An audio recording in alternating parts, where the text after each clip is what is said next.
Hello guys, welcome to my YouTube channel explore with Rinu. ഈ മരുമക്കളെ കുറ്റം പറയുന്ന അമ്മായിയമ്മമാരെ നിങ്ങൾ കണ്ടിട്ടില്ലേ? അവര് തന്നെ അവരുടെ മക്കളെ കുറിച്ച് പറയുന്നത് നിങ്ങൾ കേട്ടിട്ടുണ്ടോ? ഈ 10-30 വയസ്സായിട്ടുള്ള മക്കളിനെ കുറിച്ച് അവര് പറയാ ഇപ്പോഴും അവന്റെ കുട്ടിക്കളി മാറിയിട്ടില്ലെന്ന്. അങ്ങനെ പറയണവരാണ് മരുമകളുടെ പക്വതയില്ലായ്മയെ കുറിച്ച് പറയണത്. എന്താണല്ലേ കാലത്തിന്റെ ഒരു പോക്കേ. ഞാനിങ്ങനെ ആലോചിക്കായിരുന്നു, ഈ മക്കളെ നന്നാക്കാൻ വേണ്ടിയിട്ടാണോ വേറൊരാളുടെ മക്കളെ കൊണ്ട് കല്യാണം കഴിപ്പിക്കുന്നത്?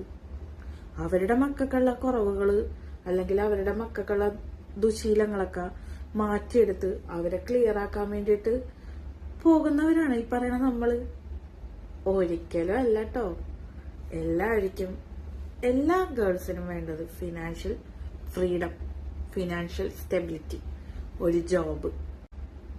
ഇത്ര ഒരു സ്ത്രീക്ക് വേണ്ടത്, അല്ലാണ്ട് ഒരു കല്യാണം എന്നുള്ള ഒരു ഓപ്ഷൻ അല്ല. ഞാൻ മനസ്സിലാക്കിയെടുത്തോളം എനിക്ക് അങ്ങനെയാ തോന്നിയിട്ടുള്ളത്. നമ്മളൊരു കല്യാണം കഴിക്കണം കൊണ്ടിട്ട് മാത്രം ഒരു സ്ത്രീ കംപ്ലീറ്റ് ആവുന്നില്ല. ഒരു സ്ത്രീക്ക് എപ്പോഴും വേണ്ടത് ഫിനാൻഷ്യൽ സ്റ്റെബിലിറ്റി, ഫിനാൻഷ്യൽ ഫ്രീഡം. അതൊക്കെ ഓക്കെ ആണെങ്കിൽ മാത്രം നിങ്ങളൊരു കല്യാണത്തിലോട്ട് പോയാൽ മതി എന്നേ ഞാൻ പറയുന്നുള്ളൂ. കാരണം നാളൊരിക്കല് ഈ പറയണ നമ്മുടെ കൂടെ ഉണ്ടാവും എന്ന് പറയുന്ന നമ്മുടെ പാർട്ട്ണർ നമ്മളെ വേണ്ടെന്ന് വെച്ച് പോയി കഴിഞ്ഞാല് നമ്മൾ ഫിനാൻഷ്യലി സ്റ്റേബിൾ അല്ലെങ്കിൽ നമ്മളെങ്ങനെ ജീവിക്കും?